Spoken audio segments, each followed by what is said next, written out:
Ladies and gentlemen, please welcome to the stage moderator Mona Mohib and our distinguished panel.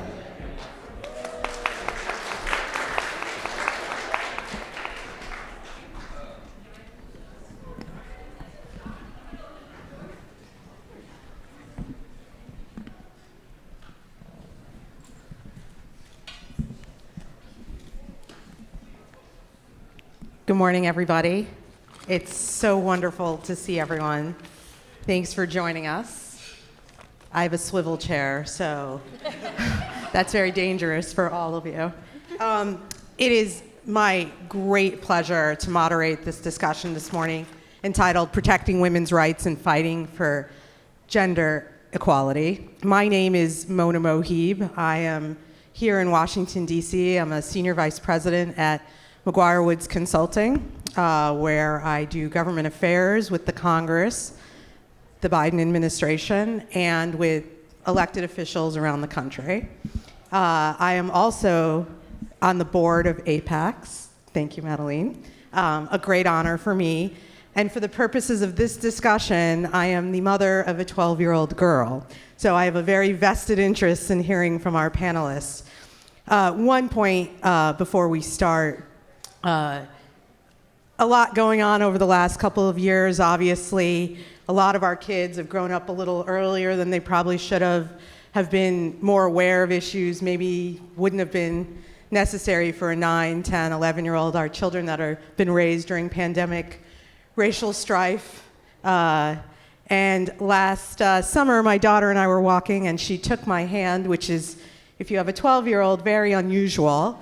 And she said, "Mom, I feel sorry for you." I was sort of caught off guard, and I said, "Well, what for, honey?" And she said, "I really feel bad. I mean, what is it like to know that your daughter has less rights than you did?" And it broke my heart in two.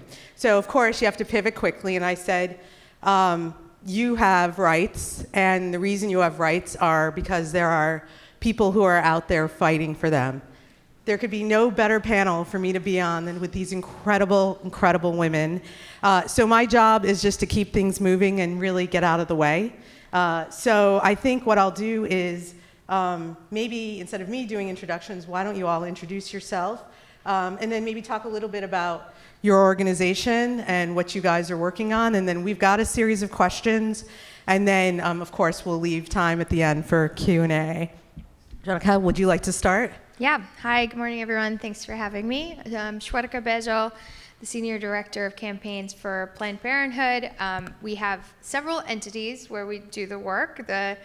We have C3 in the national office, where we do a lot of engagement around the issue as a whole, particularly around education, storytelling, just like that, and technical support to our in-state affiliates in healthcare delivery. So the national office does not deliver healthcare, which is often a question I get asked a lot. It's not a part of our particular domain.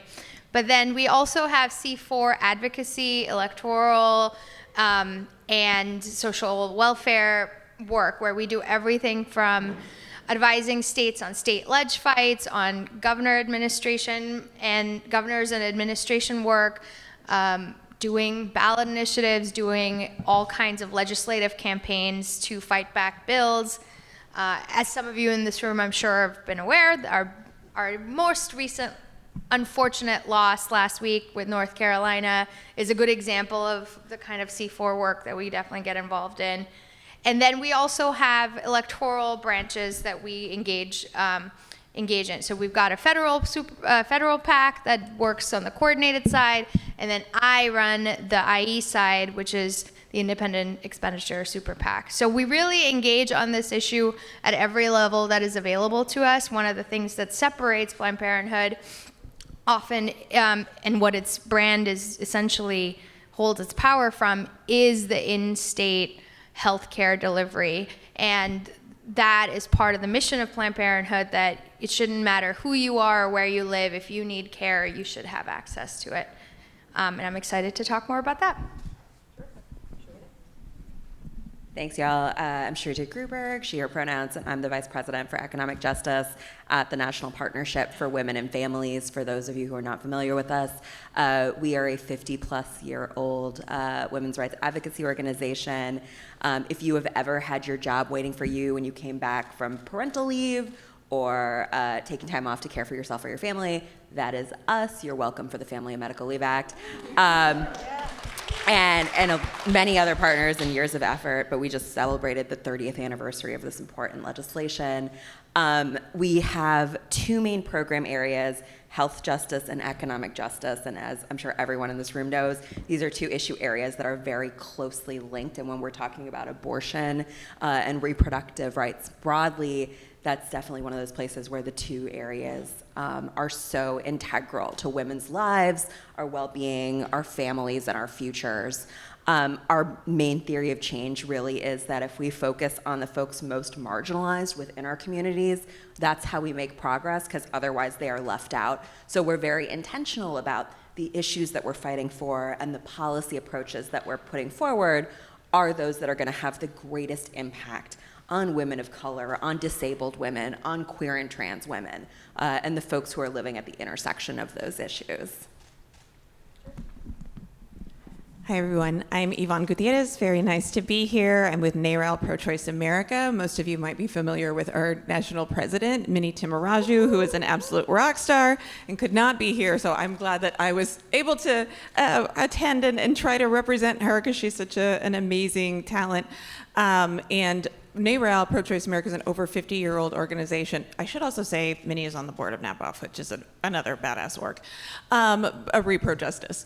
But one thing that I think that is most significant about NARAL, also an over 50-year-old organization, on our C3 side, I thought it was Shwadika going kind of through the work that happens across the board, which is so important. I spent over 14 years working for Planned Parenthood in Texas, the belly of the beast, so very familiar with Planned Parenthood, but also at NARAL, really tremendous communications, research, education that happens on the C3 side. C4, over 4 million members across the country in every congressional district and state who are fighting for reproductive freedom, and also on the electoral side, a PAC to make sure that we are electing members who are going to not just support but champion reproductive health rights and justice for all people, and that will push for policies that are going to have the most impact on those most marginalized and those really at the center of the pain. So I'm so happy to be here with all of you today and dig more into what we can be doing. Good morning, everyone. It's so great to be here with this amazing panel. My name is Aliza Kazmi, and I am a co-executive director of HEART. We are a national Muslim-centered organization. I'm personally based in the San Francisco Bay Area, and HEART's mission is to promote sexual health and advance reproductive justice while also combating gendered violence. And our focuses are really narrative shifting and culture shifting, because similar to a lot of our partners, we really believe in the reproductive justice and gender justice change agency of Muslims across the country. And so, while we focus all across the country, a few of the states that we're particularly interested in are states with more dense Muslim populations, including Florida, Georgia, Texas, and Michigan, to name a few. And some of the work that we do, we have a health education arm, which includes sex education. We recently published a book, The Sex Talk, The Muslim's Guide to Healthy Sex and Relationships. And we also accompany that with nonpartisan political education to engage our communities and really encourage them to lift up their voices for our rights and also for justice, and doing that in coalition with different partners. So that's a short introduction. Thank you so much. This is an incredible panel. I feel very fortunate to just be here for the conversation. So you've each talked a little bit about the organizations that you work for. Can you tell us some of the challenges that your organizations have been facing, and what are you doing to combat those challenges as you try to move forward? How would you like to start? Yeah, I'm happy to start. Well, first of all, as I always like to say, there's no state in this country where abortion in particular is not popular, and that applies to our Asian American and Pacific Islander and Native Hawaiian community. In fact, our communities are the strongest supporters of sexual and reproductive freedom. And so the challenge really is that we have to engage these audiences. It has to be a path to the future of whatever sexual and reproductive freedom looks like in this country. And access to that type of care, access to abortion, access to STI testing, et cetera, the lack of access most impacts our communities as well. So, I'm an immigrant, and I remember when I first moved to the country that was not available in the community I lived in the East Bay Area. But only when I went to college did I have to learn on my own about my sexual and reproductive health. And thank God I went to Boston University, shout out Student Health Center, because they changed my life and gave me the tools I needed to experience my life as in whatever way I wanted. But that is not the case. And it is now, to your daughter's point, even less the case than even when I was in college, not very long ago. So the challenge here for Planned Parenthood across all of its entities, so whether it's the C3 education side or my dark arts work on the independent expenditure side, we have to engage the communities because they are going to be the path to victory and freedom for all. And part of this really shows up in how you see the statistics year over year, cycle over cycle, Asian American voting, Asian American representation in office, the number of Asian Americans and Pacific Islanders and Native Hawaiians running for office just keeps increasing. But just like every other community and what was said in the last panel, they're not a monolith. So you can't just put the same material in, you can't just assume it needs to be monolingual. You can't assume those things about culturally competent engagement and education. So some of the ways that Planned Parenthood has been growing our engagement with different communities is really specific to the state and to the work that's happening in the state. So for example, I don't know if Nadia Belkin's here, but we really partnered with her and the Asian American Power Network to identify in-state groups where either we partnered with them and did something that was co-branded, or we just funded them directly to engage and mobilize the community we needed for a particular campaign. And we're one of the most recent elections in Wisconsin also showed that. In Georgia, in the runoff in December, the Asian American vote was a deciding factor. We know that. So I think the challenge is we just have to bring intentionality and purpose in every section of the work. So whether it's C3 or the full spectrum, and education and stigma work in particular is really where it begins. And I'll leave it there. This is dangerous. June, is Nadia next to you? There she is. When you name check someone, like to make sure you should spend some time with her. She is terrific. Terrific. Sure. I think really related to what Shweta just said, we have a democracy problem. Every single issue we work on, paid family medical leave, access to abortion care, equal pay for women, is hugely popular. These are issues that women voters vote on. Like this last November, we worked with Lake Research on some polling to really dig into when voters say that they're voting because of the economy, what does that mean? And for women voters, that does mean what everyone in this room knows it means. It means, fair pay for your work. It means the care economy and being able to access the care needs that women workers need. It means reproductive rights access, abortion access, because this is so central to our economic well-being. It's, if you cannot make that decision about your family, it has such a huge impact on your economic well-being for your entire life. And so we know that voters are going to the polls with that.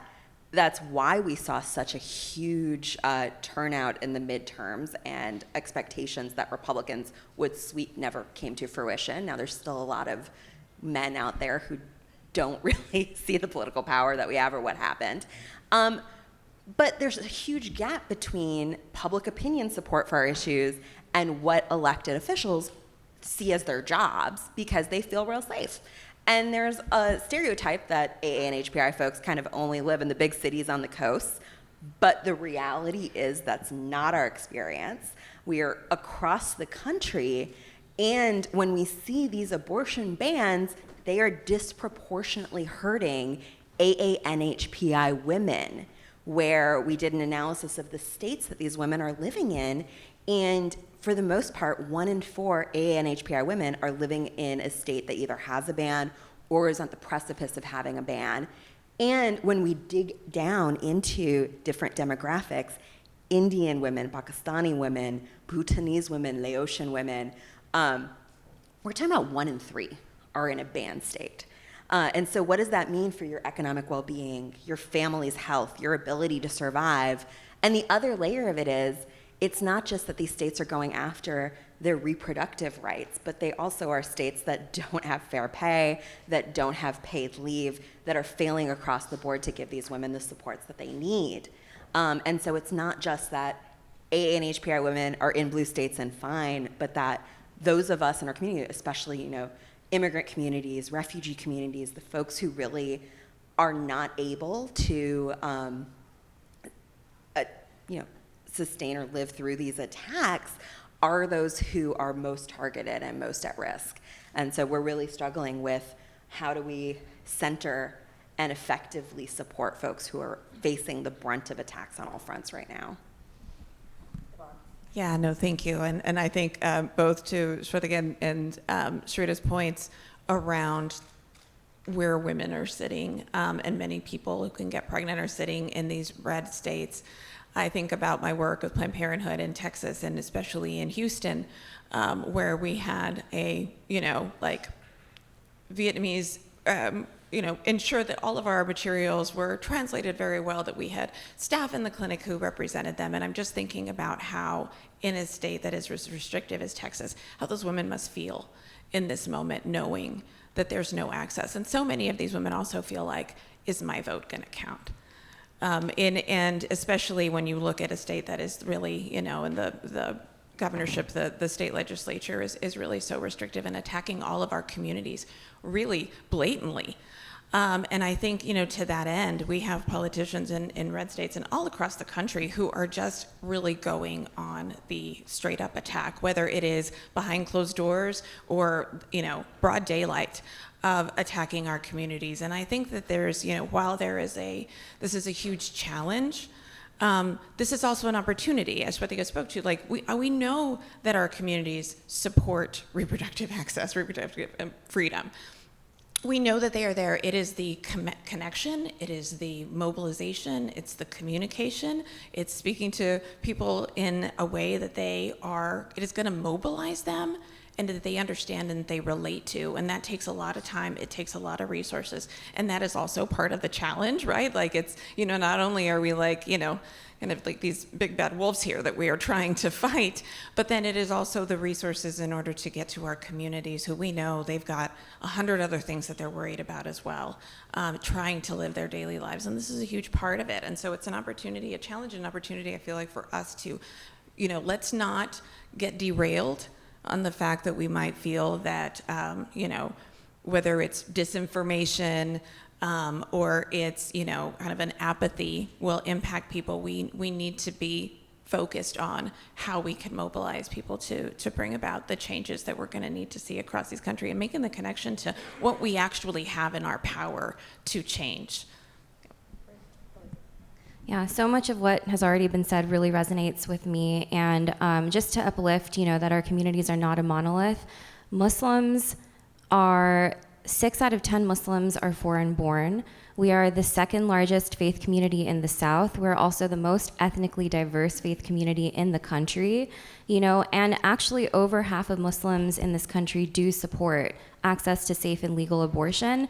And like Yvonne was saying, it's really about tapping into that power and helping people understand that, these battles that we're facing, whether it is racial justice, gender justice, economic justice, health justice, it's all interlinked.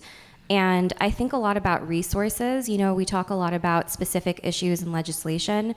I think it's really important to also talk about budget advocacy, whether it is local, state, and federal government or in the philanthropic sector, and making sure that our advocates, our service providers have the resources that they need to reach our different diverse communities in the most impactful way, because what we're really talking about is local work where people feel that they're able to build that trust and, actually see a pathway to engagement, a pathway to their leadership development, whether it is undocumented folks, our youth leaders, and so really, even with our organization being national, we spend a lot of our limited resources on training and technical assistance, for fellow advocates, because we know that that is some of the most crucial work.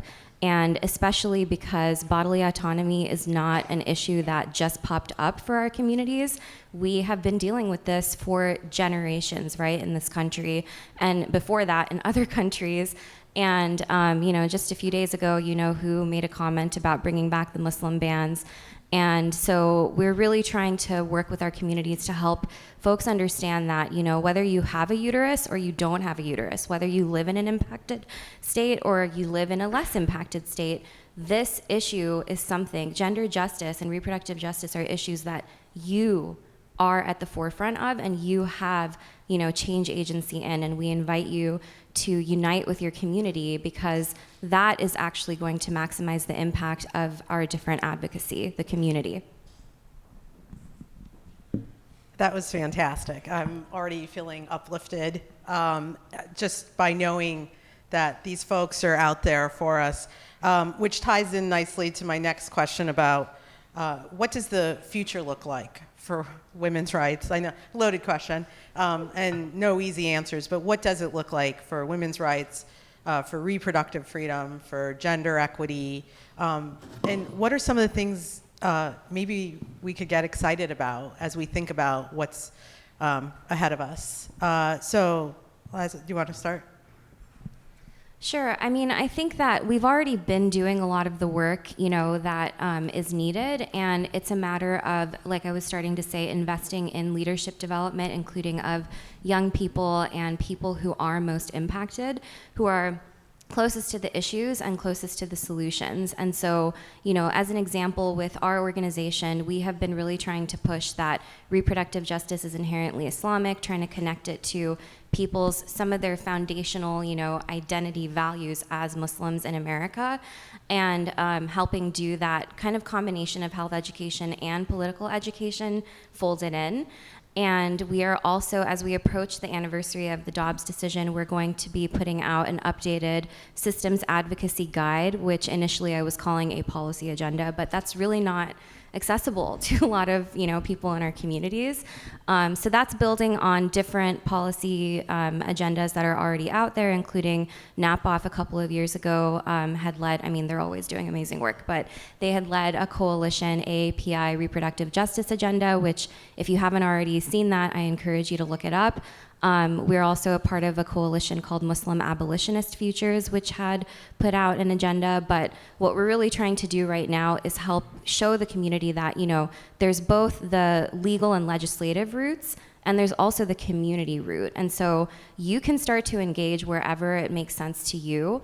Maybe you are a voter, maybe you are not able to vote. Maybe you are an active constituent, maybe you're sort of really disillusioned with the whole political process, but please understand that all of these issues are intersectional, and whether it's something that you want to move in your city, your county, your state, or beyond, you have a role to play, and here's ways that you can start to engage and also support the learning and leadership of others. And so we're going to be putting that out. And we also are hoping to launch a reproductive justice political action fellowship next year for young people, a paid fellowship. So I think that a lot of these things are already happening. And again, it's about resourcing and partnerships and coalitions to maximize our collective impact. Yeah, so a couple of things here. So I think that like there's the fight, right? Like what is the future of the fight? And the way that we see it at NARAL, it is it's the 2 to 3 to 5 year strategy around how are we improving access? How are we working state by state? Where are the different opportunities, whether it is at the legislative, whether it is on a ballot initiative, in which we can improve policies and actually improve access? Looking at varying state to state, surrounding states, et cetera. And then there is what is the 20 to 30 year strategy, right? That like is the long-term, Roe was never enough. So many women still didn't have access to abortion under Roe, and there are still barriers in your state, whether it is a cultural barrier, whether it is a financial barrier, whether it is really a distance barrier. So I think that the bigger piece there is that we've got to strive for policies that are going to make abortion access available for all. And that is going to take a long time. And I think that the second part of that also too, when we look at this 20 to 30 years, unless democracy works, we're not going to be able to get to a place where we have reproductive freedom for all. So that means that at the same time, we have to make sure that barriers to actually accessing the ballot box are addressed for all of our communities, that the data, I'm sure Swetika can talk to you all day long about the need to improve the data and how we're reaching and contacting our folks to educate them, not just about who the candidates are, but also to accessing the ballot. And you just hear horror stories from different states about how our communities are being lied to about whether or not they can vote.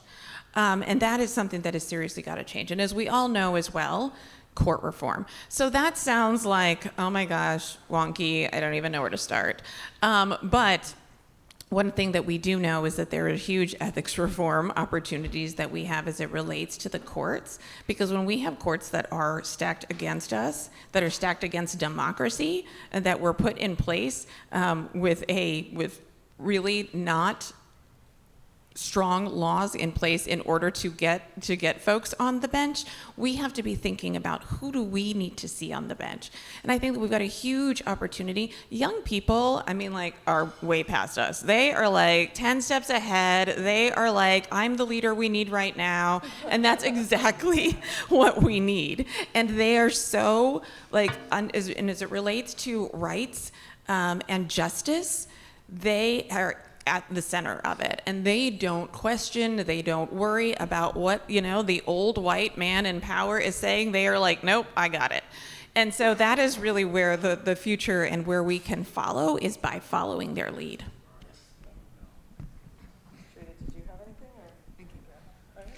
Yeah, I feel like I agree with everything that's been said, so I'll answer this a little bit differently. I think Yvonne's right. This fight is not, I'm going to retire and this fight is going to be going on in some other direction. And that's what it's supposed to be, because the system of oppression the systems, plural, of oppression are always going to be trying to fight back against us fighting for our rights.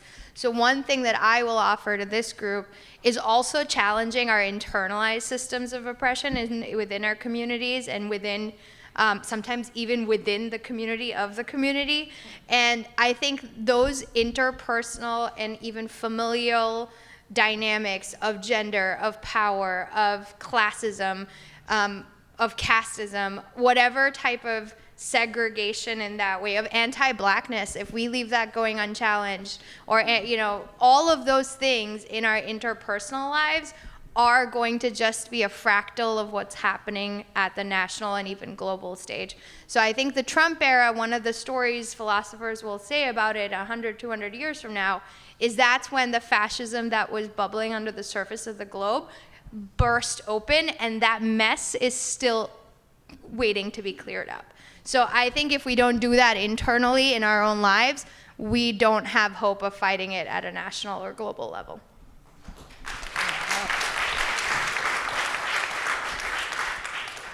That was fantastic. And I look forward to reading your philosophy book in 10 to 20 years. So just a little stage setting of where we are. We've probably got another 5 minutes or so on questions, and then we'd like to open up to the audience. So get your questions ready. I'll make this one a jump ball, if that's okay. We are so fortunate at APAICS to have a community of supporters, including those from the corporate community who are great supporters, longtime supporters. What can members in corporate America, what can the government, what can advocacy groups, what can we all be doing together to ensure that we're sort of rowing in the same direction when it comes to these really big, challenging issues? What are tools that we can use? And I'll leave it up to whoever might like to jump in first. I'm happy to jump in. So we actually do a lot of work with companies because we'll take any tool available to us to advance women's equity. And so companies have been great partners. Our health justice team has been giving supportive resources for, if you have workers in a state that's restricting access, what can you do? How can you as a company really be leading the way and demonstrating to your employees that you're going to be supporting their health and their economic well-being and access to rights? We have we actually have a gender equity toolkit for companies that I highly recommend checking out on our website that kind of gives you the whole lay of the land on economic issues, on health issues, and how you can really be a leader. And we have a business working group for folks who want to get even more engaged. And so, we're not going to win this fight alone without everybody. And so we try to offer a lot of guidance and resources and opportunities for the companies that really want to get involved and do better. And, with the current labor market, also we know that the companies that are really showing up for women workers are the ones that women want to work at. And we are a resource. So these are another way that companies can have a competitive edge as well. So it's the right thing to do, but also the smart thing to do. And also, don't be shied away into some of these fights. Like when we're talking about judicial reform, when we're talking about judicial nominees, when we're talking about these really horrific laws going into effect in states. Like I'm from North Carolina. I was there during HB2 when they were going after the trans community and saw the economic fallout of companies leaving their states. And so this is going to be happening again with these bans and attacks on trans folks and on reproductive rights and bodily autonomy more broadly. And so companies are going to have a harder time. Like we're already seeing, especially young people, moving because they don't want to be in these states, aren't going to be working for employers that aren't showing up for them. So it's definitely in the interest of companies to be loud right now. Anyone else? Yeah, I would just second that. I mean, I think that supporting workers, the time is always now, but especially, these days, this is a major opportunity for companies of different sizes to really take a step back and look at their policies, look at who they have in their leadership, and look at the way that they're treating their workers, especially folks who are most impacted, because we know that, even if you live in a less impacted state in terms of just like deliberately harmful policies and criminalization of bodily autonomy, your economic ability and the economic justice piece is absolutely fundamental to achieving gender justice and achieving reproductive justice. And I think about this a lot as a Californian, where, we have such a huge economy, vast economy, and we have major human rights violations happening that are getting worse and worse when you look at housing justice, when you look at workers. And so I think that we really need, that sector to step up and be accountable and look at different creative ways to partner with, whether it's the philanthropic sector and how you make investments in maybe community foundations and folks who are actually, again, resourcing people in nonprofit and service providers. Okay. Now we turn it to our esteemed audience. Are there anyone with questions? Right here in the front. That's you. Well, first off, thank you so much to the extraordinary panel for all of your insights. My name is Ruben. I'm a senior at the George Washington University as one of the representatives of our Asian American Student Association. My question for the panel is about the role that data has played in the criminalization of reproductive rights. I know that we've talked about data as far as demographics, but I also have read a lot about how information is being used to potentially criminalize those seeking reproductive health care. And just a little context, part of the reason I'm asking is because myself and two of my peers who are also computer science majors at GW have made an algorithm that ranks the privacy of reproductive health apps like period trackers and fertility calendars. And out of the 150 that we've ranked, a very strong majority transmit quite a bit of de-anonymized information to who knows where. And I know that people are already facing long-term prison sentences for seeking that health care. So I'm curious, from your perspective, what that means as far as organizations protecting data more, but also what civic society and citizen advocates like us can do to better advocate on those topics. Anyone want to take a crack at that? I can start. I feel like you asked like 5 different questions, so I'm going to try to break those down the way that I heard them. So one is consumer data, right? I hate to break it to anybody who didn't know.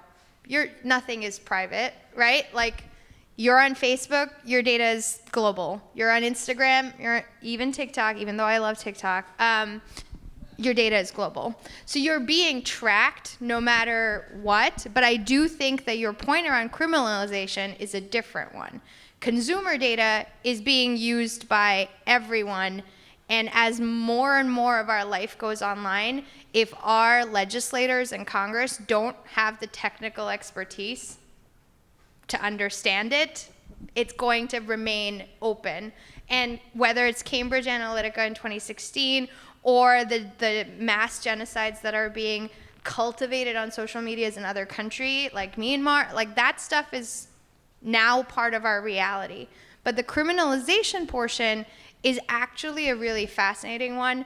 I'm not a lawyer, but I know that our legal team is constantly waiting for the keeping an eye out and responding to like moments where criminalization happens. And the thing is, I talked about systems of oppression. One of the ways that those are showing up are the specifics in which these bans are passing. It's not enough that there's a ban in Texas. It's that my neighbor, who is snooping or doesn't like that I don't put my garbage bins away, could decide to claim that I had an abortion and doesn't have to prove it, but can win $10,000 if they happen to be right. Right? It's a bounty hunting provision. Or in the case of, I believe, Idaho, but somebody will correct me if I'm wrong, where you can't travel out of state as a minor. It's this. So when you talk about criminalization of data, we are creating, at worst, a surveillance society when we create these bounty hunter provisions or these specific ways of being cruel to people who need help. And the third thing that I think you were asking is, what can people do to use data for good?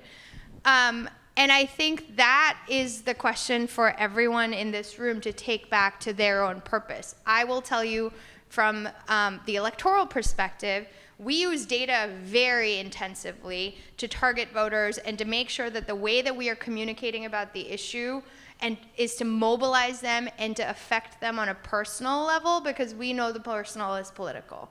That is different from how the C3 side would be using data. I think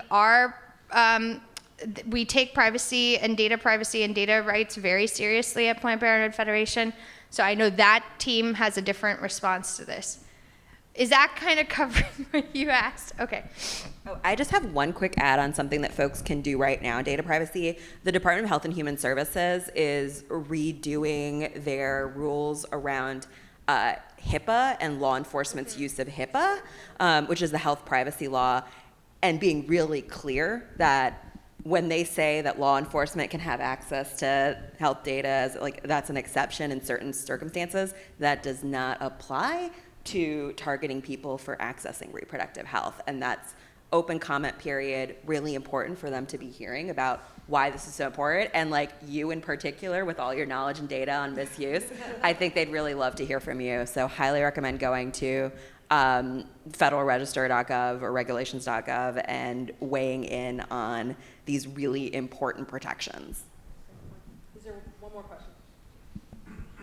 Also, maybe I'll end with a lady asking a question. Sure. Nelson Garcia, Compassion and Choices. One of the most recent victories for the reproductive rights movement happened in South Carolina when you had 3 Republican state representatives join forces with 1 Democrat and 1 independent, I believe, to filibuster the bill. Was that an outlier for, and I guess the question goes to Shwatika and Yvonne, with the political arm of your organization, was that an outlier in your mind, or was that an opportunity that you can reach out to other moderate Republican state legislators and lines of communication for those types of folks that can help stop bills of that nature in other parts of the state? And secondly, for the longest of time, Democrats and the Democratic National Committee have basically given to the Republican National Committee jurisdiction over state legislatures in terms of investing and so forth. Has both of your organizations turned around and put resources on state legislative races to end the gerrymandering of a lot of these districts so that states like Texas, North Carolina, and Georgia have more competitive seats?